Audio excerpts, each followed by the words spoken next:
नमस्कार फ्रेंड्स, मेरा नाम बबलू, पेपर हैकर में आपका स्वागत है। तो फ्रेंड्स, आज हम यहाँ पर देखने वाले हैं आर्मी जीडी का प्रैक्टिस सेट नंबर हो जाता है 19वां। 18 प्रैक्टिस सेट आपको पढ़ा रखे हैं, नहीं देखे हैं डिस्क्रिप्शन में लिंक दे रखा है प्ले लिस्ट का, आराम से जाके सारे के सारे पढ़ सकते हैं। ठीक है, देख सकते हैं। पूर्णांक की बात करूँ, आपका जो मार्क्स का होता है 100 मार्क्स का होता है। 1 घंटे का आपका समय होता है। ठीक है, बहुत समय होता है और 4 भागों में डिवाइड होता है। पहले भाग में सामान्य ज्ञान 15 क्वेश्चन, दूसरे भाग में जो होती है साइंस 15 क्वेश्चन, तीसरे भाग में आपका हो जाता है मैथ, वो भी 15 क्वेश्चन, चौथे भाग में 5 क्वेश्चन रीजनिंग के देखने को मिल सकते हैं। ठीक है, तो इंपॉर्टेंट हो जाते हैं। इस प्रकार से आपके 50 क्वेश्चनों का पूरा के पूरा प्रैक्टिस सेट तैयार होता है, पेपर तैयार होता है। ठीक है, तो बात करते हैं। और एक इंपॉर्टेंट सूचना आपको दे दूँ, अगर आपको बुक लेना है, परचेस करना है तो हमसे परचेस कर सकते हैं। अगर आप बुक स्टोर पर जाओगे तो 250 रुपये करने पड़ेंगे 2 बुक के लिए। एक राम सिंह यादव की बुक होती है, एक प्रैक्टिस सेट आता है 50 वाला, तो वह आपको ओनली 50 रुपये में दी जा रही है। अगर आपको प्रैक्टिस सेट लेना है तो ओनली 25 रुपये में, अगर आपको बुक लेना है तो भी 25 रुपये में। ठीक है, दोनों की दोनों को 50 रुपये पे करने पड़ेंगे। आराम से आप बुक खरीद सकते हैं, डिस्क्रिप्शन में लिंक दे रखा है, खरीद लेना। ठीक है, अगर आप बुक स्टोर पे जाओगे लेने के लिए तो 250 रुपये करने पड़ेंगे। यहाँ पर सिर्फ ओनली 50 रुपये में आपको दी जा रही हैं, आराम से पढ़ सकते हो। ठीक है, पढ़ना ही तो है आपको, और क्या करना है। ठीक है, आगे बढ़ते हैं फिर नेक्स्ट क्वेश्चन की। देखो यहाँ पर बात करते हैं क्वेश्चन नंबर 1 की ओर। भाग 1 में समान ज्ञान के 15 क्वेश्चन देखने को मिलते हैं, तो फटाफट इन क्वेश्चन को देख लेते हैं। ठीक है, देखिएगा, पहला क्वेश्चन आपके सामने कुछ इस प्रकार से हो जाता है। कह रहा है प्रथम विश्व युद्ध कब हुआ था? 1914, 1939, 1919, 1945। तो कौन सा राइट रहने वाला है?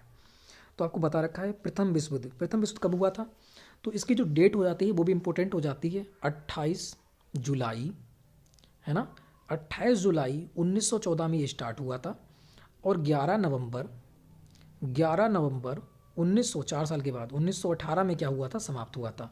तो ये प्रथम प्रथम जो बार हुआ था, हमारा विश्व युद्ध का बार हुआ था, वह कब स्टार्ट हुआ था? 28 जुलाई 1914 में स्टार्ट हुआ था, 11 नवंबर 1918 में समाप्त हो गया था। तो यहाँ पर दे रखा है प्रथम विश्व युद्ध कब हुआ था, तो कब हुआ था? 28 जुलाई 1914 में स्टार्ट हुआ था। तो ऑप्शन नंबर कौन सा हो जाएगा? ऑप्शन नंबर ए यहाँ पर राइट हो जाएगा। ठीक है, अगर प्रथम विश्व युद्ध हमने देख लिया तो सेकंड वार को भी देख लेते हैं। ठीक है, सेकंड वार कब हुआ था, सेकंड विश्व युद्ध जो हुआ था वो कब हुआ था? तो वह आपका हो जाता है 1 सितंबर। ठीक है, 1 सितंबर, इस प्रकार से 1 सितंबर 1939 में स्टार्ट हुआ था और 6 साल 1 महीना चला था ये। तो 2 सितंबर, ठीक है, 2 सितंबर 1945 में क्या हुआ था, ये समाप्त हुआ था। तो वेरी इंपॉर्टेंट फैक्ट्स हो जाता है कि 1 सितंबर 1939 में स्टार्ट हुआ था, 2 सितंबर 1945 में क्या हुआ था, समाप्त हुआ था। ये कब समाप्त हुआ था? जब जापान के हिरोशिमा और नागासाकी पर 2 बम गिराए गए थे। एक हिरोशिमा नाम का शहर था, हिरोशिमा नाम का एक शहर था, और एक था नागासाकी। ठीक है, एक कौन सा था? एक आपका नागासाकी वाला शहर हो जाता है। 2 शहर थे। इस पर 6 अगस्त 1945 में गिराया गया था और इस पर 9 अगस्त 1945 में आपका गिराया गया था। ठीक है, जो हमारा हिरोशिमा पर जो बम गिराया गया था, परमाणु बम गिराया गया था, उसका नाम क्या था? इसका नाम था लिटिल बॉय। इसका नाम क्या था? इसका नाम था तुम्हारा लिटिल बॉय। और जो नागासाकी पर गिराया गया था, इस जो बम का नाम था, वह हो जाता है आपका फैटमैन। कौन सा हो जाता है? वह आपका हो जाता है फैटमैन। तो इंपॉर्टेंट आपका हो जाता है। ठीक है, दोनों की दोनों, इसे याद कर लेना है। ठीक है, लिटिल बॉय और फैटमैन। आगे बढ़ते हैं नेक्स्ट क्वेश्चन की ओर। क्वेश्चन नंबर अगर सेकंड की बात करते हैं, क्वेश्चन नंबर सेकंड को देखिएगा, यहाँ पर कौन सा राइट रहने वाला है। कह रहा है तेलंगाना भारत का राज्य कब बना? जो तेलंगाना था वह भारत का राज्य कब बना था, ये आपको बताना है। तो तेलंगाना की बात करें, ये 29वां राज्य था। ठीक है, ये कौन सा राज्य बना था? 29वां राज्य बना था। मगर वर्तमान की बात करूँ तो 28 राज्य हैं और 8 केंद्र शासित प्रदेश हो जाते हैं वर्तमान में। ठीक है, क्योंकि दादर और नागर हवेली को क्या कर दिया है, दादर एवं नागर हवेली दमन द्वीप को एक कर दिया गया है और जम्मू कश्मीर को अलग कर दिया गया है। ठीक है, तो 28 राज्य हैं और 8 क्या हैं, केंद्र शासित प्रदेश आपके हो जाते हैं। तो इंपॉर्टेंट है, ये भी आपको याद रखना है। मगर जो पहले हमारा राज्य बना था, अब कहें तो 28वां राज्य बना था, और पहले कहते थे तो 29वां राज्य हमारा बना था। कौन सा? तेलंगाना। 2 जून 2014 में आंध्र प्रदेश से अलग होकर, किससे? आंध्र प्रदेश से अलग होकर बनाया गया था 29वां राज्य, या कह सकते हैं 28वां राज्य। अब की बात करें तो 28वां राज्य बना गया था 2 जून 2014 में। ठीक है, तो बहुत ही इंपॉर्टेंट फैक्ट्स आता है, इसे याद रख लेना। और यहीं पर एक क्वेश्चन और बन जाता है कि यह बताइएगा समुद्र से कौन से राज्य की सीमा मिलती है। तो यहाँ पर आपको दे देगा आंध्र प्रदेश और एक दे देगा तेलंगाना। तो इम्पोर्टेंट हो जाते हैं क्योंकि यहाँ पर समुद्र सीमा किसकी मिलती है। तो इस प्रकार से पूरा राज्य था आंध्र प्रदेश। इस प्रकार से तेलंगाना काट दिया। तेलंगाना कहाँ पहुँच गया? ऊपर पहुँच गया। ठीक है, तेलंगाना कहाँ पहुँच गया? ऊपर पहुँच गया। और नीचे जो रह गया वो कौन सा रह गया? आंध्र प्रदेश। तो आंध्र प्रदेश की सीमा कहाँ मिलती है? ये आपके समुद्र से मिलती है। तो ये भी इंपॉर्टेंट फैक्ट्स यहाँ से बन जाता है। ठीक है, याद रखना इसके लिए भी। क्वेश्चन नंबर 30 की बात करते हैं, मानस अभ्यारण्य कहाँ स्थित है। जो मानस अभ्यारण्य है, काजीरंगा है, ये कहाँ पड़ते हैं, ये दोनों के दोनों असम में पड़ते हैं। तो ऑप्शन हो जाएगा ए यहाँ पर बिल्कुल राइट। ठीक है, आगे बढ़िए। क्वेश्चन नंबर 4 कह रहा है, किसको भारत रत्न नहीं मिला। किस बंदे को भारत रत्न नहीं मिला था, ये आपको बताना है। नरेंद्र मोदी को, सीवी रमन को, सचिन तेंदुलकर को, इनमें से कोई सा नहीं। सचिन तेंदुलकर को 2013 में मिला था। सीवी रमन की बात करें, इनको ही मिल चुका है, मगर नरेंद्र मोदी को नहीं मिला है। ठीक है, तो ऑप्शन नंबर कौन सा हो जाएगा, ऑप्शन नंबर ए यहाँ पर बिल्कुल राइट हो जाता है। किसको भारत रत्न नहीं मिला था, तो नरेंद्र मोदी को भारत रत्न नहीं मिला था। आगे बढ़े। क्वेश्चन नंबर 5 कह रहा है यहाँ पर, दुनिया का सबसे बड़ा रेगिस्तान कौन सा है। दुनिया का सबसे बड़ा रेगिस्तान कौन सा है, इस क्वेश्चन का फटाफट आंसर दीजिए। क्वेश्चन नंबर 5 देखो, बात करते हैं दुनिया का सबसे बड़ा रेगिस्तान, तो वह आपका हो जाता है सहारा रेगिस्तान। कौन सा, सहारा रेगिस्तान। ये पड़ता कहाँ पर है, तो ये आपके उत्तरी अफ्रीका में पड़ता है। कहाँ पर, उत्तरी अफ्रीका। ठीक है, उत्तरी अफ्रीका में आपका पड़ता है रेगिस्तान, ये आपको याद रखना है।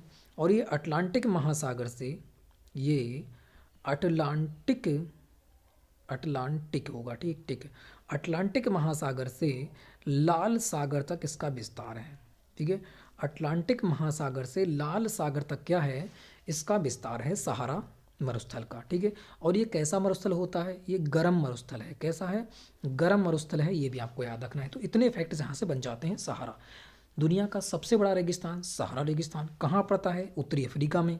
किससे किससे है, अटलांटिक महासागर से लाल सागर तक इसका विस्तार है। कैसा मरुस्थल है, गर्म मरुस्थल है। तो इंपॉर्टेंट फैक्ट्स यहाँ से बन जाते हैं। अब यहाँ पर देख लेते हैं और भी।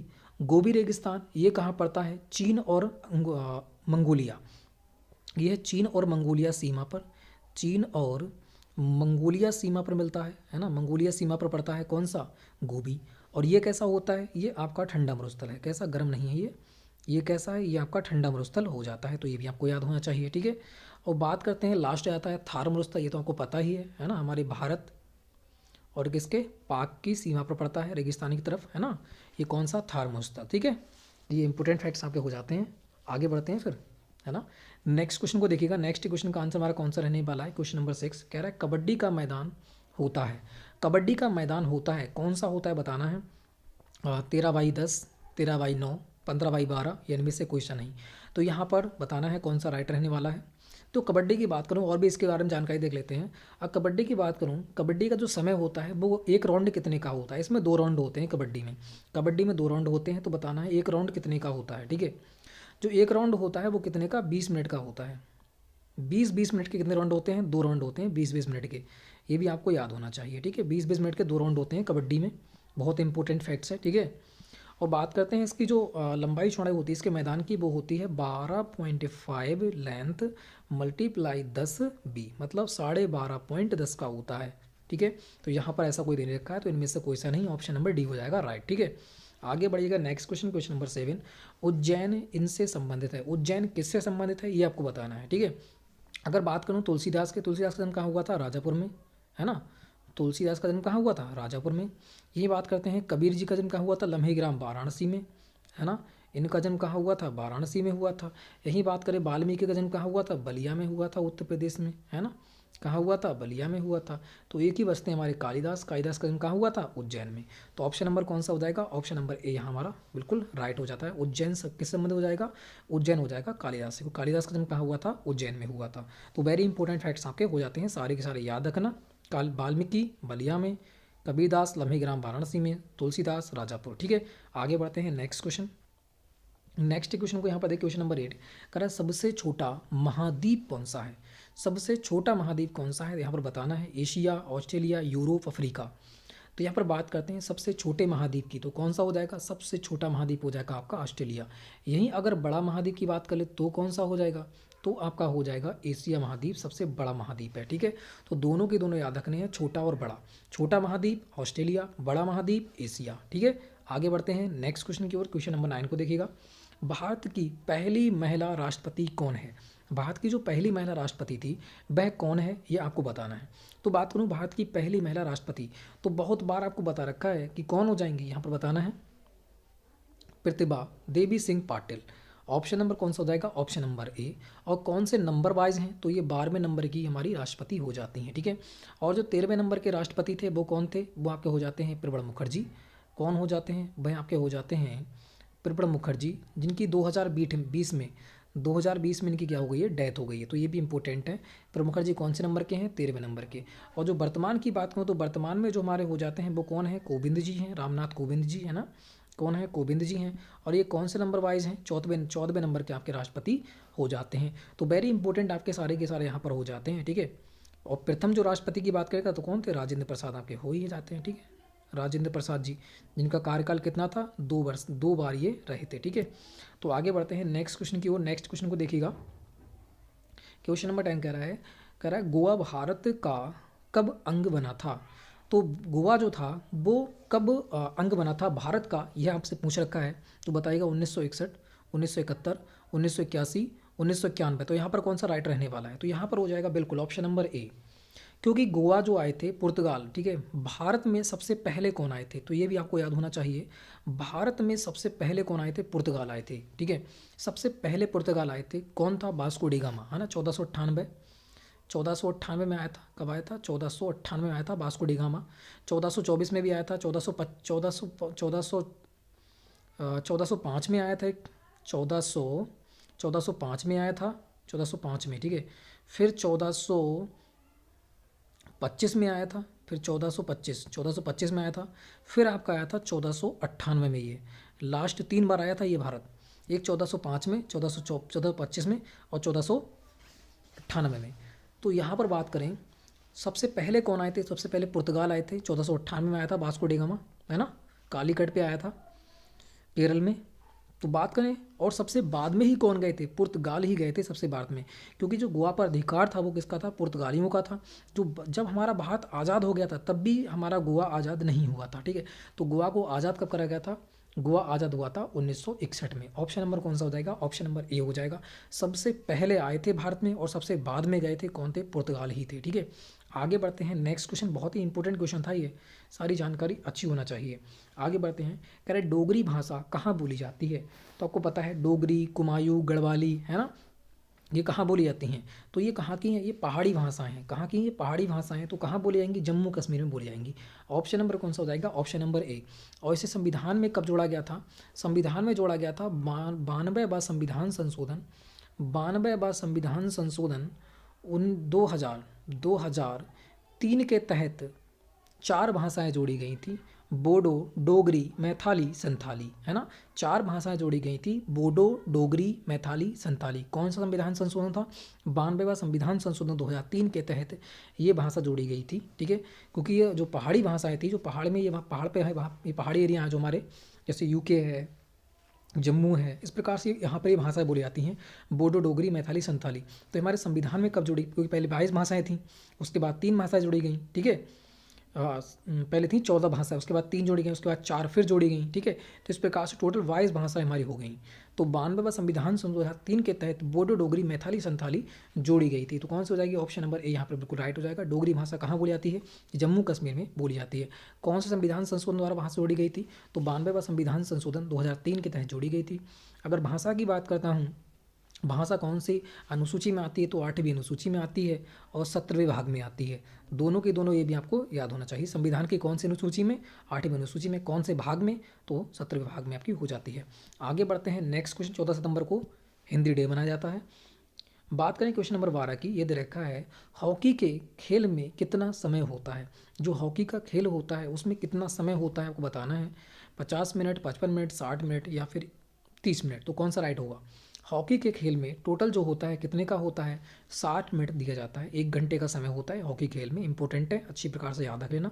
ऑप्शन नंबर सी हो जाएगा। कह रहा है सऊदी अरब की मुद्रा क्या है? सऊदी अरब की मुद्रा पहले ही बता रखा है। सऊदी अरब की राजधानी कौन सी हो जाएगी? राजधानी हो जाएगी तुम्हारी रियाद। राजधानी क्या हो जाएगी? रियाद। और जो मुद्रा हो जाएगी वो कौन सी हो जाएगी? रियाल। तो ऑप्शन नंबर कौन सा हो जाएगा? ऑप्शन नंबर ए यहाँ पर बिल्कुल राइट हो जाता है। राजधानी, जो राजधानी हो जाएगी वो कौन सी हो जाएगी? रियाद।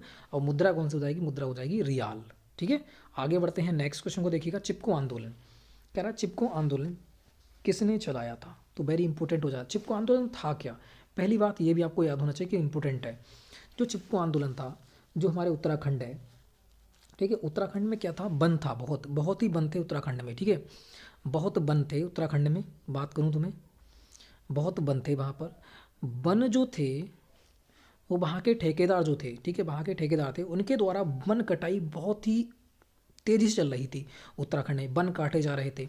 तो वहाँ पर सुंदरलाल बहुगुणा, जो सुंदरलाल बहुगुणा थे, ठीक है, और भी इनके साथी थे, उन्होंने एक आंदोलन चलाया था, चिपको आंदोलन, जिसके द्वारा क्या किया गया था, ठेकेदारों का विरोध किया गया था कि वन नहीं काटें, ठीक है, कि वन ना काटें। वन के मतलब एक प्रकार से कह सकते हैं कि जो चिपको आंदोलन था वह वनों से रिलेटेड था, ठीक है, वनों पे आधारित था कि वन नहीं काटे जाएं। क्योंकि जो यूके है वहाँ पर बहुत ज़्यादा वन थे पहले, और अब तो बहुत ही जगह वन काटोगे क्या बना दिया, खेत बना दिए गए यहाँ पर, ठीक है, खेती कर रहे हैं यहाँ पर। तो ये वनों से रिलेटेड हो जाएगा कि पहले ठेकेदारों के द्वारा वन काटे जा रहे थे यूके के अंदर का, ठीक है। तो वहाँ पर वनों से संबंधित एक आंदोलन चलाया गया था, चिपको आंदोलन। किसने चलाया था ये बताना है। तो सुंदरलाल बहुगुणा ने चलाया था। ऑप्शन नंबर कौन सा हो जाएगा, ऑप्शन नंबर ए हो जाएगा। ये आपका हो जाता है 1970 के ईयरफॉर्म चलाया गया था, 1970 के, हाँ 1965 या 70 के हम चलाया गया था, ठीक है, मुझे डेट याद नहीं है, मगर 1970 लिख सकते हो आप, ठीक है। चिपको आंदोलन किसने चलाया था, तो 1965 या 70 के हम चलाया गया था। ये वनों से रिलेटेड था, यूके में था, कहाँ पर, यूके उत्तराखंड, ठीक है, और ये वनों पर आधारित था, सुंदरलाल बहुगुणा के द्वारा चलाया गया था। ऑप्शन नंबर, जितनी जानकारी दे रहा हूँ बहुत ही इंपॉर्टेंट हो जाती है, क्योंकि पूछ सकता है कि चिपको आंदोलन किससे संबंधित था, तो याद रखना है वनों से संबंधित था, ठीक है। आगे बढ़ते हैं, नेक्स्ट क्वेश्चन को देखिएगा कि उत्तराखंड राज्य किस राज्य से अलग हुआ। तो उत्तराखंड राज्य किस राज्य से अलग हुआ था ये आपको बताना है। 27वां राज्य बना था उत्तराखंड, कौन सा, 27वां राज्य बना था उत्तराखंड, ठीक है, 27वां था, बिल्कुल 27वां ही था, 36 या 26 सिक्किम बना था, तो ये 27वां राज्य था। और ये 9 नवंबर 2000 में अलग हुआ था, 9 नवंबर 2000 में अलग हुआ था। कहाँ, किससे अलग हुआ था, यूपी से अलग होकर, यूपी से अलग होकर बनाया गया था। 9 नवंबर 2000 में एक राज्य बनाया गया था जिसका नाम क्या था, उत्तराखंड, मतलब यूके बनाया गया था, ठीक है। और इसकी बात करूँ ये कितने ज़िलों से अलग होकर बना था, तो जो ज़िले थे यूपी के 13 ज़िलों से, यूपी के 13 ज़िलों से, जो पहाड़ी इलाका थे 13 ज़िले, उनको काट कर एक राज्य बनाया गया, कौन सा, उत्तराखंड, ठीक है। 2 नवंबर 2000 में अलग हुआ था, 13 जिलों से अलग होकर 27वां राज्य बनाया गया था, कौन सा, उत्तराखंड। तो यहाँ पर कौन सा हो जाएगा, ऑप्शन नंबर ए हो जाएगा, यूपी से अलग होकर बना था, ठीक है। आगे बढ़ते हैं, नेक्स्ट क्वेश्चन की बात करते हैं। तो यहाँ से हमारा साइंस का भाग 2 स्टार्ट हो जाता है, तो इसको देख लेते हैं फटाफट। क्वेश्चन नंबर 16 की बात करते हैं। ये कह रहा है एक विद्युत बल्ब को 220 वोल्ट से जलाया हुआ है, मतलब जलाया जाता है, और विद्युत प्रवाह जो होती है वो 0.50 एम्पियर है। तो बल्ब में पावर कितनी होगी, जो बल्ब की पावर होगी, जो वाट होगी, वो कितने वाट का बल्ब होगा, ये आपको बताना है, ठीक है। तो यहाँ पर कौन सा राइट होगा, उसकी पावर क्या होगी। तो पावर की बात करूँ, पावर बराबर होता क्या है, W बराबर होता है BR, क्या होता है, BR। B मतलब क्या होता है, वोल्ट, R मतलब क्या होता है, प्रतिरोध, मतलब उसकी जो होती है ना, ये विद्युत प्रवाह की बात कर रहे हैं यहाँ पर, ठीक है। तो रख दो यहाँ पर भाई, जो बोल्ट दे रखे हैं वो कितने रखे हैं, बोल्ट दे रखे हैं तुम्हारे 220, ठीक है। और पावर हमारी जो विद्युत दे रखी है वो कितनी है, 0.50 की। जब इसे काटेंगे तो कितनी पार जाएगा, ये हो जाएगा 110, ठीक है, 110 बार यहाँ पर निकल के आ जाएगा। तो कौन सा हो जाएगा, ऑप्शन नंबर बी यहाँ पर राइट हो जाएगा, 110 बार, ठीक है। तो बिल्कुल ईजी है, कुछ नहीं है। डब्ल्यू मतलब पावर बराबर क्या हो जाएगा, वोल्ट बटे प्रतिरोध, मतलब धारा, ठीक है, बिल्कुल ये विद्युत धारा कह सकते हैं आर के लिए, ठीक है। तो इस प्रकार से आराम से कर सकते हैं। आगे बढ़ते हैं नेक्स्ट क्वेश्चन की ओर। नेक्स्ट क्वेश्चन की बात करते हैं। ये देखा है, चिकनगुनिया कैसे फैलता है, तो बिल्कुल पता है तुम्हें, चिकनगुनिया जो था किससे, मच्छर द्वारा फैलता है ना, इजी क्वेश्चन, आराम से कर सकते हो। आगे बढ़ते हैं, कह रहा है इनमें से कौन प्रदूषक नहीं है, कौन सा प्रदूषण नहीं फैलाता, ये बताना है आपको, कौन प्रदूषक नहीं है। तो पहला दे रखा है SO2 sulphur dioxide, CO carbon monoxide, CO2 carbon dioxide, N2O nitrous oxide. तो यहाँ पर कौन सा बिल्कुल राइट रहने वाला है, बताइएगा। SO2 सल्फर डाइऑक्साइड, बिल्कुल, ये तो अम्लीय वर्षा भी करता है ना, तो ये तो गलत हो जाएगा, प्रदूषण फैलाता है। CO की बात करें तो ये कार्बन मोनोऑक्साइड है, ये भी प्रदूषण फैलाता है ना। कार्बन डाइऑक्साइड भी वो फैलाता है, मगर जो नाइट्रस ऑक्साइड है, जो हंसाने वाली गैस होती है ना, तो लाफिंग गैस कह सकते हैं। तो यहाँ पर ऑप्शन नंबर क्या हो जाएगा, डी हो जाएगा यहाँ पर, ठीक है, ये प्रदूषण नहीं फैलाती है। आगे बढ़ते हैं, नेक्स्ट क्वेश्चन की बात करते हैं। निम्नलिखित में से स्केलर मात्रा कौन सी है, ठीक है, स्केलर मात्रा कौन सी है बताना है, स्केलर होगा यहाँ पर, ठीक है। स्केलर मात्रा कौन सी है, विद्युत क्षेत्र, कोणीय संवेग, वेग, या फिर विद्युत विभव। तो यहाँ पर कौन सा राइट होगा, निम्नलिखित में स्केलर मात्रा कौन सी है, तो यहाँ पर कौन सा हो जाएगा, ऑप्शन नंबर डी विद्युत विभव हो जाएगा। ठीक है, ये थोड़ा सा टिपिकल क्वेश्चन हो जाता है। आगे बढ़िएगा, नेक्स्ट क्वेश्चन देखिएगा, सोडा पानी बनाते समय किस गैस का प्रयोग होता है, तो ये तो बहुत बार हमने पढ़ रखा है ना, कार्बन डाइऑक्साइड हो जाएगा, CO2। आगे बढ़िएगा, नेक्स्ट क्वेश्चन की बात करते हैं, निम्न में से अदिश राशि कौन सी है, तो अदिश सदिश मैंने ट्रिक बताई थी आपको, है ना, जो सदिश होती है, सीधी बात, जो सदिश राशि जो होती है उसमें बा होता है, ये ट्रिक होती है, उसमें बा होता है, चाहे फटा हो, एक ही बा होगा, कौन सा, एक ही बा, सिर्फ भार को छोड़कर, सिर्फ भार को छोड़कर। ठीक है, भार क्या होती है, सदिश राशि होती है, और बाकी सब में क्या मिलेगा, तुम्हें बा देखने को मिलेगा एक। तो यहाँ पर देख सकते हैं एक बा इसमें भी है त्वरण में, एक बा इसमें भी है बल में, गति में कोई बा नहीं है, तो ये कौन सी हो जाएगी, अदिश राशि हो जाएगी, भार को छोड़कर। ठीक है, तो कौन सा हो जाएगा, ऑप्शन नंबर ए हो जाएगी गति। तो मैंने बता रखा है कि सदिश में क्या होता है, बा होता है, एक बार बा आएगा तो समझ लो वो क्या है, सदिश राशि है, और बाकी सारी क्या है, अदिश राशि हैं, सिर्फ भार को छोड़कर। आगे बढ़ते हैं, नेक्स्ट क्वेश्चन को देखिएगा, कह रहा है हीरा डैश का बना होता है, तो हीरा कहाँ होता है, पन्ना, हीरा कहाँ निकलता है, पन्ना में निकलता है ना, मध्य प्रदेश के अंतर्गत। तो यहाँ पर देखा है हीरा डैश का बना होता है, किसका होता है, कोयले की खानों में हीरा पाया जाता है, तो ये क्या होता है, शुद्ध कार्बन होता है। ठीक है, आगे बढ़ते हैं, नेक्स्ट क्वेश्चन को देखिएगा, कह रहा है हड्डियों का अध्ययन कहा जाता है, हड्डियों का अध्ययन क्या कहा जाता है, ऑर्नियोलॉजी, ऑस्टियोलॉजी, पैलेंटोलॉजी या हिस्टोलॉजी, तो यहाँ पर कौन सा राइट होगा। देखो ऑर्नियोथोलॉजी की बात करें तो ये पक्षियों का अध्ययन कहलाता है, ऑर्नियोथोलॉजी, ये तो हो गया पक्षियों का अध्ययन। ठीक है, ऑस्ट्रियोलॉजी ये हो गया हड्डियों का अध्ययन, ऑस्टियोलॉजी क्या हो जाता है, हड्डियों का अध्ययन। तो ऑप्शन नंबर कौन सा हो जाएगा, ऑप्शन नंबर बी हो जाएगा। ठीक है, यहाँ पर कौन सा हो जाएगा, ऑस्ट्रियोलॉजी, ये हो जाएगा हड्डियों का अध्ययन, ऑप्शन नंबर बी बिल्कुल राइट होगा। और ओरियंथोलॉजी होता है तुम्हारा जो पक्षियों का अध्ययन हो जाता है। ठीक है, आगे बढ़ते हैं 24, निम्न में से बिजली का सबसे अच्छा चालक कौन सा है, तो बिजली का सबसे अच्छा चालक कौन सा है बताना है, तांबा, चांदी, लोहा, स्टील, तो यहाँ पर कौन सा राइट होगा, बिजली का सबसे अच्छा चालक कौन सा है, सबसे ज़्यादा इलेक्ट्रॉन किस में होते हैं, है ना, तो बात करें Ag, है ना, Ag बिल्कुल फास्ट हो जाएगा। विद्युत का सबसे अच्छा चालक कौन सा होता है, नंबर 1 का, नंबर 1 का होता है तुम्हारा चांदी, और नंबर 2 का कौन सा होता है, नंबर 2 का होता है तुम्हारा तांबा। तो दोनों याद रखना है, पूछ लेता है कि दूसरा कौन सा होता है, दूसरा चालक बताइएगा तो तांबा हो जाएगा, फर्स्ट चालक की बात करेगा तो चांदी है ही। ठीक है, ऑप्शन नंबर बी यहाँ पर बिल्कुल राइट रहने वाला है। आगे बढ़ते हैं, नेक्स्ट क्वेश्चन की बात करते हैं, Cu कॉपर, चांदी Ag, लोहा Fe। ठीक है, आगे बढ़ते हैं, बैंकिंग सोडा का सूत्र क्या है, बैंकिंग सोडा का सूत्र क्या होता है, फटाफट देख लीजिएगा पहले, उसके बाद आंसर दीजिएगा। ठीक है, बैंकिंग सोडा का सूत्र क्या होता है, फटाफट इस क्वेश्चन का आंसर देते हुए, बिल्कुल कौन सा राइट होगा, देख लिया होगा अब तक आपने सारे के सारे, है ना।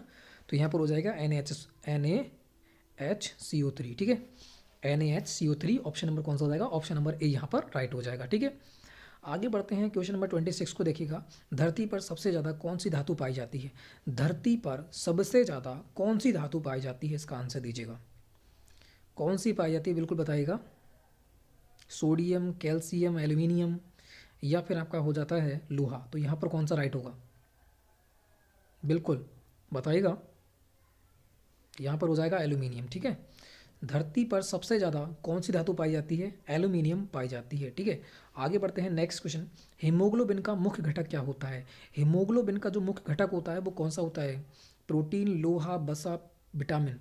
तो बात करें हीमोग्लोबिन क्या होता है, ये हमारे खून में जो होती है, ठीक है, खून के द्वारा हीमोग्लोबिन जो होती है वो ऑक्सीजन का आदान प्रदान करती है ना, जब ऑक्सीजन मिलती है तो ये ऑक्सी हीमोग्लोबिन में टूट जाती है, और जो जो हमारे शरीर में ऊतक वगैरह होते हैं, ठीक है, पूरे शरीर में ऑक्सीजन को पहुंचाने का कार्य करती है। तो यहाँ पर देखा है हीमोग्लोबिन का मुख्य घटक क्या होता है, तो जो हीमोग्लोबिन होती है वो लाल रंग की होती है, लाल रंग क्यों होता है, क्योंकि उसके अंदर लोहा पाया जाता है। ठीक है, तो यहाँ पर जो मुख्य घटक होता है वो कौन सा होता है, लोहा होता है। ठीक है, जो हमारा खून होता है उसका जो लाल रंग होता है वो किसके कारण होता है, लोहे के कारण होता है। तो यही हीमोग्लोबिन में पाई जाती है। ठीक है, कह रहा है निम्न में से कौन यौगिक है, कौन सा यौगिक है ये आपको बताना है, दूध, पानी, हवा, पीतल। तो ये तो बिल्कुल इंपॉर्टेंट और इजी क्वेश्चन है ना, पानी हो जाएगा।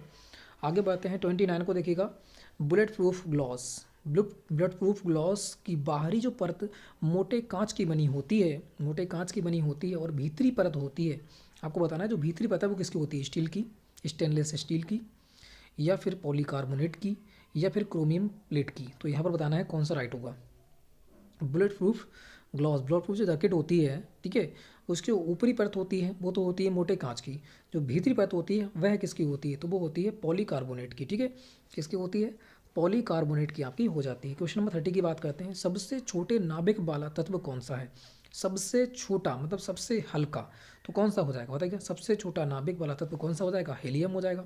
सबसे हल्की गैस कौन सी होती है, हीलियम। जो हमारे वायुयान होते हैं उनके टायरों में कौन सी गैस भरी जाती है, हीलियम, है ना। जो हमारे कृत्रिम सांस लेते हैं उसमें कौन सी गैस भरी जाती है, हीलियम, है ना, सारे हो जाते हैं, तो इंपॉर्टेंट है, ठीक है। आगे बढ़ते हैं, जो भाग थर्ड हो जाता है वो मैथ का हो जाता है, 15 क्वेश्चन देखने को मिलेंगे, ठीक है, इनको भी देख लेते हैं। क्वेश्चन नंबर 1 दे रखा है हमारा, क्वेश्चन नंबर 1 को देखिए, क्वेश्चन नंबर 1 हमारा क्या कर रहा है, 31, ठीक है। क्रम संख्या में अगली संख्या क्या होगी, तो यहाँ पर दे रखा है जो सीरीज का एक क्वेश्चन दे रखा है 2, 3, 5, 7, 11, आगे कौन सा आएगा ये आपको बताना है, ठीक है। तो यहाँ 15 आएगा, 19, 16 या फिर 13, कौन सा राइट रहने वाला है। तो ये बात करें, 2, 3, 5, 7, 11, ये आभास संख्याओं की एक सीरीज चल रही है, ठीक है।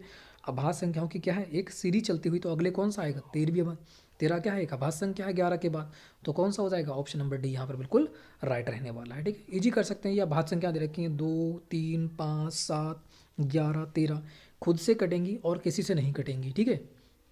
आगे बढ़ते हैं, नेक्स्ट क्वेश्चन ये बताएगा इसका वर्गमूल कौन सा रहने वाला है। बिल्कुल फटाफट इस क्वेश्चन का आंसर दीजिएगा, वर्गमूल इसका कौन सा होगा इसमें से। तो बात करें, आपको बता रखा है कि वर्गमूल कैसे निकालते हैं, है ना। तो जोड़े बना लेते हैं, तो इसको जोड़ो बना लेंगे, किस में आएगा, एक तो आएगा 4 चौक 16, 4 के स्क्वायर में आ जाएगा, है ना, 4 के स्क्वायर में 4 चौक 16 इकाई का अंक कौन सा आएगा, 6। एक 6 के स्क्वायर में आएगा, 6 छंग कितना हो जाएगा, 36, इन दोनों के इकाई का अंक ही 6 आता है, तो इसका मतलब या तो 4 आएगा या तो 6 आएगा। अब 19 किसके बीच में आता है, तो 19 की बात करूँगा, तो 19 एक तो 4 की स्क्वायर करूँगा 4 चौक 16, एक 5 की स्क्वायर करूँगा 5 25, तो बताना है जो 19 है किसके पास में पड़ेगा, तो आप कहोगे 16 के पास में पड़ेगा, इसका मतलब 4 वाला लेना है, छोटा वाला लेना है, तो यहाँ पर 4 4 वाला ले लेंगे, तो यहाँ पर कौन सा हो जाएगा, ऑप्शन नंबर ए यहाँ पर बिल्कुल राइट होगा, ठीक है। ऑप्शन नंबर ए क्या होगा, बिल्कुल राइट होगा। या इस प्रकार से भी कर सकते हैं, 44 का स्क्वायर कर लेना, ठीक है, 44 का स्क्वायर कर लेना, इतना ही आएगा, देख सकते हो आप, ठीक है। ये अपना इतना शॉर्ट ट्रिक होती है, उसको कर लो, ठीक है। आगे बढ़ते हैं, नेक्स्ट क्वेश्चन को देखो, नेक्स्ट क्वेश्चन को सॉल्व करो 33 को। यहाँ दे रखा है 2 का स्क्वायर मल्टीप्लाई 4 मल्टीप्लाई 8 बटे क्या दे रखा है 2 की 4, ठीक है। तो ये दे रखा है, इसको काट लेंगे, तो यहाँ पर क्या रह जाएगा, 2 की 2 रह जाएगी सिर्फ, है ना, 2 से 2 कट जाएगी, तो 2 की 2 रह जाएगी, तो 2 दूनी कितना हो जाएगा, 2 दूनी, या मैं यहाँ पर क्या लिख सकता हूँ, यहाँ पर मैं 2 की स्क्वायर को डायरेक्ट 4 लिख सकता हूँ ना, तो मैं ऐसा करूँ, यहाँ पर 2 रहने दो, ठीक है, और बराबर इधर लिख देते हैं, बराबर में लिख देते हैं, ठीक है। बराबर कितना हो जाएगा, ये 4 बचेगा मल्टीप्लाई 8 बचेगा, और नीचे की स्क्वायर को खोलेंगे तो कितना बचेगा, 4, 4 से 4 कट जाएगा, बचे कितना 8, तो कौन सा हो जाएगा यहाँ पर, ऑप्शन नंबर बी यहाँ पर बिल्कुल राइट हो जाता है। ये भी बिल्कुल इजी क्वेश्चन था, ठीक है। आगे बढ़ते हैं, नेक्स्ट क्वेश्चन को देखिएगा, नेक्स्ट क्वेश्चन को देखो 34, यहाँ पर दे रखा है 4/11, ये भाग है 5/22 मल्टीप्लाई 5/4, यही दे रखा है। मैं से क्या लिख सकता हूँ, 4/11 तो लिख ही दूंगा, इसको पलट दूंगा तो मल्टीप्लाई में चेंज हो जाएगा, तो 22/5 उल्टा कर दो, है ना, मल्टीप्लाई में चेंज हो जाएगा, और 5/4 तो दे रखा है, 5 से 5 जाएगा तुम्हारा कट, 4 से 4 जाएगा तुम्हारा कट, और 11 दूनी कितना हो जाएगा 22, तो आंसर कितना आने वाला है 2, ऑप्शन नंबर कौन सा हो जाएगा, सी। जब कोई भाग में संख्या होती है, जब इसे पलटते हैं तो मल्टीप्लाई में चेंज हो जाती है, ठीक है, ये आपको याद रखना है। आगे बढ़ते हैं, नेक्स्ट क्वेश्चन को देखो, नेक्स्ट क्वेश्चन का जो आंसर रहने वाला है वो हमारा कौन सा हो जाएगा। नेक्स्ट क्वेश्चन को देखिएगा 35, क्या रखा है 1500 रुपये पर 7% दर पर 3 वर्ष का साधारण ब्याज क्या होगा। तो साधारण ब्याज ही पूछ रखा है, कुछ नहीं दे रखा है, तो वही साधारण ब्याज के फार्मूला लगा दीजिएगा, P मल्टीप्लाई R मल्टीप्लाई समय बटे क्या हो जाएगा 100, और बराबर क्या प्राप्त होगा, ब्याज प्राप्त हो जाएगा। बस फार्मूले पुट कर देंगे, आंसर हो जाएगा। तो कितना दे रखा है, जो हमारा P का मान दे रखा है, मूलधन दे रखा है 1500, दर दे रखी है 7%, वर्ष दे रखी है 3, और मल्टीप्लाई 100, तो बराबर कितना हो जाएगा 0 0 0 0, है ना। तो कितना हो जाएगा यहाँ पर देखो, ये हो जाएगा तुम्हारा 7 3 कितना हो जाएगा 21, 21 से 15 की मल्टीप्लाई करेंगे कितना आ जाएगा, बताओ, 15 से 21 की मल्टीप्लाई करेंगे कितना आएगा, तो 15 1 15 के 5, हासिल लगा 1, 15 दूनी 30, और 1 कितना हो जाएगा 31, तो 315 यहाँ पर मेरा आ जाएगा। 315 ऑप्शन नंबर सी में दे रखा है।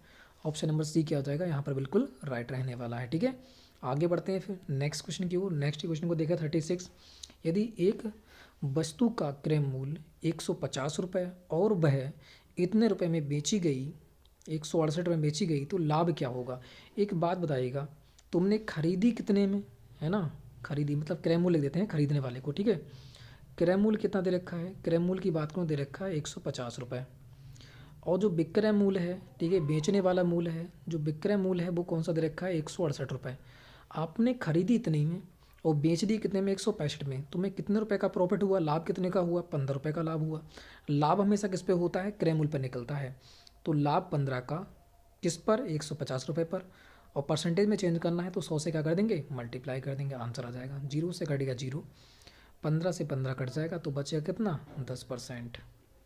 ऑप्शन नंबर कौन सा हो जाएगा, ऑप्शन नंबर डी यहाँ पर बिल्कुल राइट हमारा हो जाता है। ठीक है, बिल्कुल इजी क्वेश्चन था, कुछ नहीं करना था इसमें, है ना, आराम से क्वेश्चन सॉल्व हो जाते हैं। आगे बढ़ते हैं नेक्स्ट क्वेश्चन को देखिएगा। क्वेश्चन नंबर 37 कह रहा है एक वृत्त का व्यास 28 सेंटीमीटर, तो उसकी परिधि ज्ञात कीजिएगा। और वृत्त की परिधि आपको बता रखी है। वृत्त की जो परिधि का सूत्र होता है वह कितना होता है, वृत्त की परिधि होती है 2πr। बस इसमें पुट कर देना है। व्यास दे रखा है 28, ठीक है, तो r को निकालेंगे तो 2 से भाग दे दूंगा ना, क्योंकि व्यास क्या होता है, व्यास होता है ये पूरा यहाँ से यहाँ तक। त्रिज्या कहाँ से होती है, यहाँ से यहाँ तक की त्रिज्या होती है। ठीक है, यहाँ से यहाँ तक की, तो त्रिज्या निकालेंगे 2 से भाग दे देंगे तो r बराबर क्या निकल आएगा, 2 एकम 2, 2 चौका 8, 14 हो जाएगी r बराबर। बस इसमें पुट कर देंगे, हमारा आंसर हो जाएगा 2 मल्टीप्लाई पाई का मान कितना होता है 22/7। r कितनी दे रखी है 14, 7 से काटूंगा 7 दूनी 14, 2 दूनी 4, कितना हो जाएगा, सबको मल्टीप्लाई करो, 2 दूनी 4, 4 दूनी 8, 4 दूनी 8, कितना हो जाएगा 88। कहाँ दे रखा है 88 सेंटीमीटर। ऑप्शन नंबर सी यहाँ पर बिल्कुल राइट हमारा हो जाता है। ठीक है, बिल्कुल इजी क्वेश्चन था ये भी आपका। आगे बढ़ते हैं फिर। व्यास मतलब होता है ये पूरा यहाँ से यहाँ तक का, और त्रिज्या होती है इसकी आधी, है ना, आपको पता ही है वो तो वही मैंने 28 को 2 से भाग कर दिया है, आधा किया है, 14 निकल के आई मेरी त्रिज्या। आर के जगह मैंने रख दी त्रिज्या अपनी। ठीक है, आगे बढ़ते हैं फिर नेक्स्ट क्वेश्चन को देखो। नेक्स्ट क्वेश्चन यहीं पर दे रखा है 38 कह रहा है त्रिभुज के तीनों कोणों का जोड़ कितना होता है। त्रिभुज कैसा होता है, त्रिभुज ऐसा होता है, और मैंने बता रखा है तीनों कोणों का जो योग होता है, इसका इसका और इसका कितना होता है, ये भी मान लेते हैं। ठीक है, बिल्कुल, तो हमारा कितना हो जाएगा, जो तीनों कोणों का योग होता है वो कितना होता है 180 होता है। कितना होता है 180 होता है। ठीक है, कितना होता है 180 आपका हो जाता है, तो कौन सा हो जाएगा, ऑप्शन नंबर बी हो जाएगा। अगर ये तो त्रिभुज का हो गया। अगर चतुर्भुज का पूछता तो कितना होता है, चतुर्भुज का होता है 360 का। कितना होता है 360 डिग्री का होता है। आमने सामने का 180, आमने सामने के 180। ठीक है, आगे बढ़ते हैं नेक्स्ट क्वेश्चन को देखिएगा। यहाँ पर कौन सा हो जाएगा, यहाँ पर ऑप्शन नंबर बी राइट होगा। आगे बढ़ेगा, नेक्स्ट क्वेश्चन दे रखा है तुम्हारा। नेक्स्ट क्वेश्चन को देखिएगा, क्वेश्चन नंबर 39 का रखा है संख्या 8 का घन क्या होगा। देखो 8 का घन, ये तो इजी है, 8 मल्टीप्लाई 8 मल्टीप्लाई 8 कर दो, आंसर कितना हो जाएगा 512, है ना। मैंने बता रखा है आपको कि 30 तक के क्या कर लेना है, तुम्हें स्क्वायर याद करना है। ठीक है, और 20 तक के क्या याद करना है, तुम्हें क्यू मतलब घन याद करना है। ठीक है, याद कर लेना इनको, बहुत इंपॉर्टेंट है, बहुत ज़रूरी है। ठीक है, आगे बढ़ते हैं क्वेश्चन नंबर 40 को देखिएगा। यहाँ पर दे रखा है 9 मल्टीप्लाई 2 और मल्टीप्लाई 0.001, तो इसका आंसर बताना है कौन सा रहने वाला है। ठीक है, तो कर लो मल्टीप्लाई, कैसे करेंगे, अगर मल्टीप्लाई करोगे तो कितना आएगा, ये 1 से कर लो, है ना, ये हो जाएगा तुम्हारा, ये बात करूँगा तो कितना आ जाएगा, देखो यार, है ना, ये हो जाएगा तुम्हारा 2 एकन 92 एकन 92, सीधी बात, 92 एकन कितना आ जाएगा तुम्हारा 92 आ जाएगा। ठीक है, 92 एकन 92 और 0.000 इस प्रकार से लिख सकता हूँ। ठीक है, अब पॉइंट कहाँ आएगा, तो 1 2 3 गिन लेते हैं, यहाँ पॉइंट से इधर की संख्या गिन लेते हैं, और यहाँ पॉइंट से इधर की संख्या, तो इधर कितनी है 3 और 1 ये है पॉइंट से इधर, तो 4 संख्याएं हैं, तो 1 2 3 4, 4 के बाद पॉइंट लगा देंगे, हमारा आंसर हो जाएगा कितना, ये हो जाएगा 0.0092, तो ये हमारा आंसर हो जाएगा। 4 के बाद पॉइंट आएंगे क्योंकि 1 2 3 4। ठीक है, तो यहाँ पर 4 के बाद पॉइंट कहाँ पर है, 4 के बाद पॉइंट यहाँ 5 के बाद है, तो यहीं पर दे रखा है 4 के बाद, तो कौन सा हो जाएगा, ऑप्शन नंबर ए, बिल्कुल इजीली हमारा राइट हो जाता है। आगे देखते हैं नेक्स्ट क्वेश्चन। हाँ तो बेट्स आगे बढ़ते हैं। ठीक है, नेक्स्ट क्वेश्चन को बढ़ते हैं। नेक्स्ट क्वेश्चन आपके सामने कुछ इस प्रकार से हो जाता है। इस क्वेश्चन को यहाँ पर देखिएगा, इस क्वेश्चन का आंसर हमारा कौन सा रहने वाला है। देखिए 41 दे रखा है 20% को भिन्न के रूप में लिखने पर क्या होगा, आपको बताना है। अगर 20% है, इसकी फ्रैक्शन वैल्यू चेंज करूंगा तो परसेंटेज को हटाऊंगा तो नीचे कितना आ जाएगा, 100 आ जाएगा। मैंने 100 नीचे लिख दिया, ठीक है। 0 से 0 कट जाएगा और 2 से काटूंगा, 2 एकम 2 और 2 पंजे क्या हो जाएगा 10, तो कितना आ जाएगा 1/5 इसकी फ्रैक्शन वैल्यू हो जाती, ठीक है। यही आपसे पूछ रखा है, तो कितना हो जाएगा, ऑप्शन नंबर बी हो जाएगा 1/5, ठीक है। भिन्न के रूप में बदल मतलब फ्रैक्शन वैल्यू में ही यहाँ पर पूछ रखा है, तो यहाँ पर कौन सा राइट होगा, 1/5 यहाँ पर बिल्कुल राइट हो जाएगा। आगे बढ़ते हैं, क्वेश्चन नंबर 42 को देखिएगा। यहाँ पर दे रखा है 0.01, फिर देखा है 0.1 दे रखा है, ठीक है, 0.1 दे रखा है, फिर दे रखा है 0.001, यही दे रखा है। मैं यहाँ पर 0 मान सकता हूँ, बिल्कुल मान सकते हो, और इसके बराबर भी में ही हम 0 मान सकते हैं, ठीक है। तो यहाँ पर क्या हो जाएगा, यहाँ पर 1 आ जाएगा, यहाँ पर भी 1 आ जाएगा, यहाँ पर भी 1 आ जाएगा, पॉइंट और 0, तो यहाँ पर इस प्रकार से आ जाएगा 0.111, तो कौन सा हो जाएगा, ऑप्शन नंबर सी हो जाएगा 0.111, ऑप्शन नंबर सी यहाँ पर बिल्कुल राइट। बिल्कुल ऐड करना था, सबको जोड़ना था, ठीक है यहाँ पर। तो आगे बढ़ते हैं फिर नेक्स्ट क्वेश्चन की ओर। नेक्स्ट क्वेश्चन देखिएगा 43।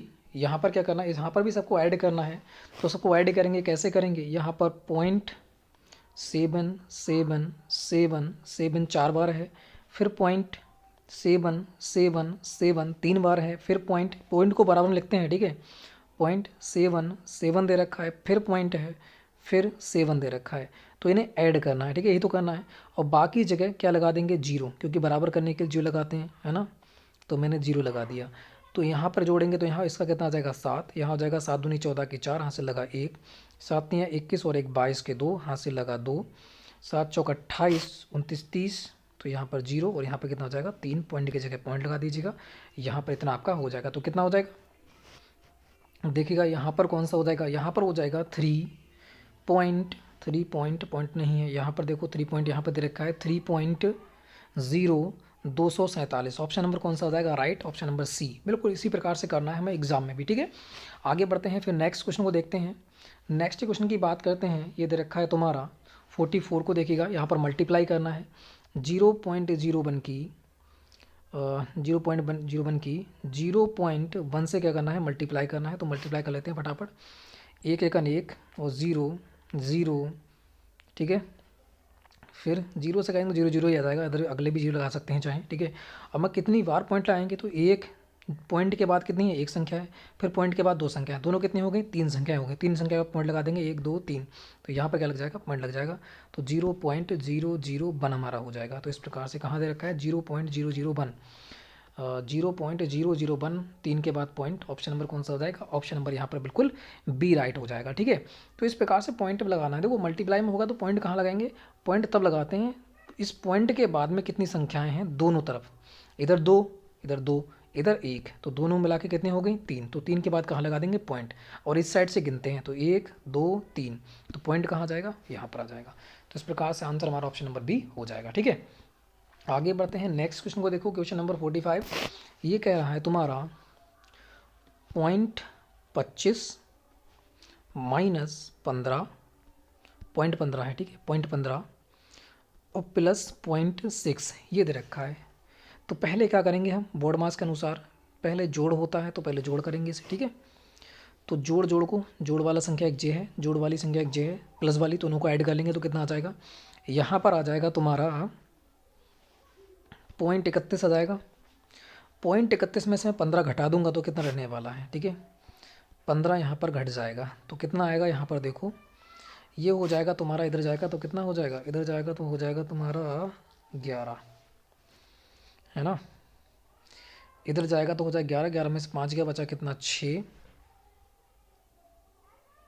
क्या ये तो गड़बड़ हो रहा है फिर तो, है ना, ये तो गड़बड़ हो रहा है, 30 31 में से 15 जाएगा,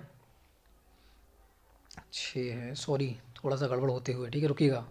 देखो पहले हम प्लस प्लस को ऐड करेंगे, बस इसी में थोड़ी सी गलती हो जाती है, क्योंकि 0.25 दे रखा है तो 0.50 लिखो, और 0.6 है, 6 यहाँ आ जाएगा, और 0 कहाँ आ जाएगा, 0 आएगा यहाँ पर, तो 60 बन जाएगा ये, प्लस ऐड करोगे प्लस प्लस को, तो इसको और इसको जब ऐड करेंगे 0.25 को प्लस 0.6 को जब ऐड करेंगे तो इस प्रकार से ऐड करेंगे तो यहाँ पर आ जाएगा 5, और 6 दो कितना आ जाएगा 8। तो यहाँ पर 85 आएगा, 0.85। अब 0.85 में से 0.15 घटाना है तो यहाँ पर कितना आएगा, देखो यहाँ पर आ जाएगा 0.70, यहाँ पर आने वाला है कितना 0.70। तो इसे हम 0.7 भी लिख सकते हैं। तो कौन सा हो जाएगा, ऑप्शन नंबर सी राइट होगा। देखो अच्छा क्वेश्चन था, ठीक है, थोड़ा टिपिकल क्वेश्चन हो जाता है और अच्छा क्वेश्चन आपका हो जाता है, ठीक है। आगे बढ़ते हैं नेक्स्ट। तो नेक्स्ट स्टेप की बात करते हैं। तो यहाँ से आपके 45 क्वेश्चन हो चुके हैं, ठीक है। तो अब जो आपका आ गया है, अब जो क्वेश्चन हो जाएंगे आपके सामान्य बुद्धिमत्ता मतलब रीजनिंग से स्टार्ट हो जाता है भाग 4, ठीक है। तो 46 क्वेश्चन देखते हैं। तो 46 ये दे रखा है, सीरीज का क्वेश्चन दे रखा है, ठीक है।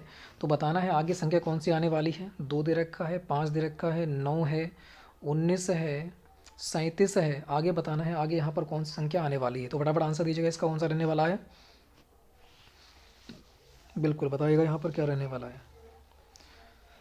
मल्टीप्लाई हो रही है क्या, 2 दूनी 4 प्लस 1 5 और 5 दूनी 10 माइनस 1, 9 दूनी 18 प्लस 1, 19 दूनी 38 माइनस 1। अच्छा वही हो रहा है, प्लस 1 माइनस 1 मल्टीप्लाई होकर यहाँ मल्टीप्लाई करो, देखो 2 से 9, 2 दूनी 4 प्लस 1 बराबर कितना हो जाएगा 5। इसको देखो 5 दूनी 10 और माइनस 1 बराबर कितना हो जाएगा 9। अगले देखो 9 दूनी 18 प्लस 1 है ना।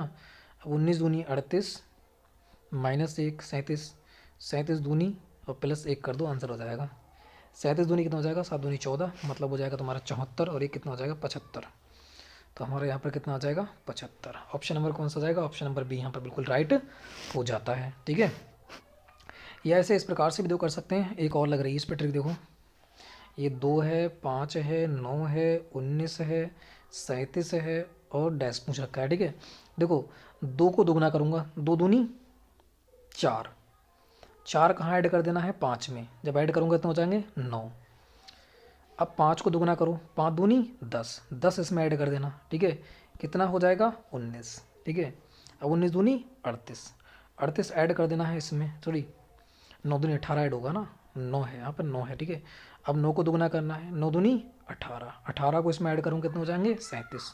अब 19 दूनी 38, 38 को ऐड कर दो तो यहाँ पर कितना आ जाएगा, ये हो जाएगा 75। बस आंसर हो जाएगा। इस प्रकार से भी निकाल सकते हो, देखो दो ट्रिक यहाँ पर फॉलो हो गई, ठीक है। आगे बढ़ते हैं नेक्स्ट क्वेश्चन। देखो ये इससे प्रश्न का हो जाता है, हिंदी की बात करूँ तो, ठीक है, रीजनिंग से है। 47 कह रहा है यदि दूध के लिए गाय तो शहद के लिए क्या होगा। अरे गाय दूध देती है तो शहद कौन देगा, मधुमक्खी देगी। ऑप्शन नंबर बी राइट होगा, ठीक है। आगे बढ़ते हैं नेक्स्ट क्वेश्चन को। देखो नेक्स्ट क्वेश्चन ये हमारा हो जाता है, ठीक है, सीरीज का क्वेश्चन है। इसको देखिएगा, इस क्वेश्चन का आंसर हमारा कौन सा रहने वाला है। कह रहा है INSTITUTION के लिए सांकेतिक भाषा में इतना लिखा जाता है, तो इतने को क्या लिखेंगे, हो क्या रहा है यहाँ पहले देखो। एन की बात करूँ तो एन कहाँ गया सबसे पहले, ओ, फिर आई, फिर टी, फिर यू, और ये सब अपोजिट हो रहे हैं भाई, ये अपोजिट हो गया, पूरा की पूरा उल्टा कर दिया इन्होंने, ठीक है, पूरा क्या कर दिया उल्टा। तो इसको भी क्या करते हैं उल्टा करते हैं। एन कहाँ जाएगा इधर, पी कहाँ पहुँच जाएगा इधर, तो एन इधर आएगा, पी इधर आएगा, देख लो कहाँ पर है एन और पी, एन और पी लास्ट वाले में है और कहीं है भी नहीं, ठीक है। तो ऑप्शन नंबर डी क्या हो जाएगा, राइट हो जाएगा बिल्कुल। आगे बढ़ते हैं नेक्स्ट क्वेश्चन। देखो नेक्स्ट क्वेश्चन नंबर 49 कह रहा है निम्नलिखित श्रृंखला में से ऐसे कितने 6 हैं जिनके ठीक पहले 7 और ठीक बाद 3 आता है। तो इस प्रकार से मेरा कहाँ पर बन रहा है, कितनी बार बन रहा है वह हमें देखना है।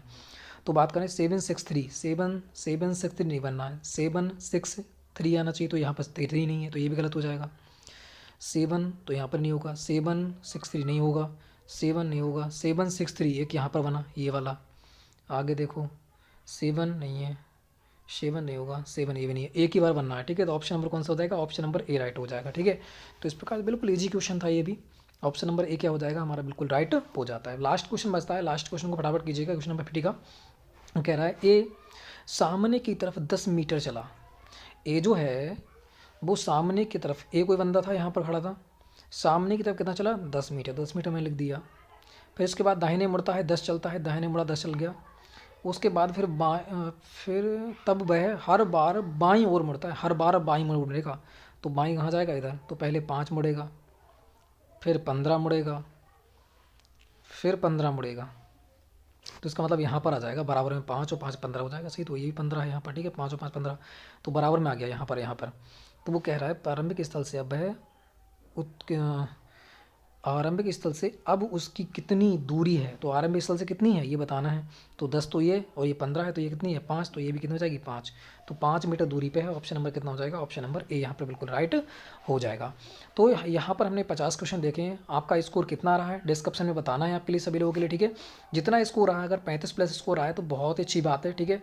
और जिसका 40 प्लस है उसकी तो कोई बात ही नहीं है, वो आराम से एग्जाम को क्लियर कर देगा। और इसका 35 प्लस रहा है, थोड़ा सा तैयारी कीजिएगा। जो 40 वाले हैं वो 45 की ओर बढ़िएगा, ठीक है, 45 की ओर बढ़िएगा, 45 प्लस की ओर। तो फ्रेंड्स वीडियो चाहिए तो लाइक कीजिएगा, शेयर कीजिएगा, चैनल को सब्सक्राइब करना है, लाइक करना है वीडियो को, ठीक है। और एक बार शेयर जरूर करना है, एक बार वीडियो को शेयर जरूर करना है, ठीक है। और जिन लोगों को बुक खरीदना है, ठीक है, बुक की PDF खरीदना है, ओनली 25 रुपये में आपको 50 प्रैक्टिस सेट दिए जा रहे हैं, ठीक है, 50 प्रैक्टिस सेट दिए जा रहे हैं 25 रुपये में। और 25 रुपये में राम सिंह यादव की पूरी बुक दी जा रही है आपके लिए, पूरी की पूरी बुक दी जा रही है, ठीक है। अगर आप बुक स्टोर से खरीदोगे 250 रुपये करने पड़ेंगे, यहाँ पर आपकी ओनली दोनों की दोनों बुक 50 रुपये में आपको दी जा रही हैं। 200 रुपये का आपको क्या होने वाला है, फ़ायदा होने वाला है, 1 महीने का रिचार्ज आपका बच जाएगा, ठीक है फ्रेंड्स। तो वीडियो चलेगी तो शेयर कीजिएगा, चैनल को सब्सक्राइब करना है, वीडियो को लाइक करना है, ज़्यादा से ज़्यादा शेयर करना है, ठीक है। और ज़्यादा से ज़्यादा लाइक करना है, एक ही बार लाइक करना है, ठीक है। तो फ्रेंड्स जय हिंद, जय भारत।